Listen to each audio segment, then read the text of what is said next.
বন্ধুরা, আমার অন্য একটা ব্লগে আপনাদের স্বাগত। আজ আমি বানাতে চলেছি স্টাফ পটেটো। প্রথমে আলুগুলোর ভেতরে অংশগুলো একটা স্পিনার দিয়ে সব বের করে নিতে হবে।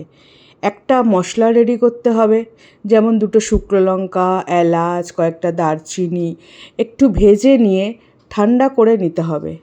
এবার একটা মিক্সির মধ্যে আদা, কয়েকটা কাঁচা লঙ্কা, কাজু, কিশমিশ, পোস্ত সব মিক্সিতে ভালোভাবে গ্রাইন্ড করে নিতে হবে।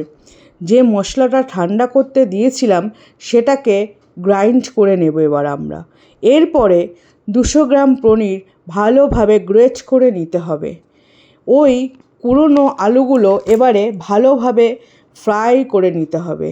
এরপরে ওই গ্রেট করা পনিরের মধ্যে কাজু, কিশমিশ, ধনেপাতা, ফ্রাই করা মশলা, আলু ফ্রাই, চিনি ও নুন দিয়ে ভালোভাবে মেখে নিতে হবে। ওই আলুগুলো ভালোভাবে ডুবো তেলে ফ্রাই করতে হবে। এবারে ওই আলুগুলোর মধ্যে মাখা পনিরগুলো ভরতে হবে।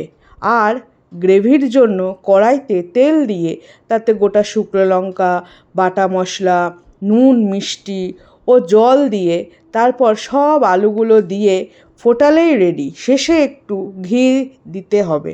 বন্ধুরা, আমার রান্না ভালো লাগলে প্লিজ লাইক ও সাবস্ক্রাইব করবেন। ধন্যবাদ।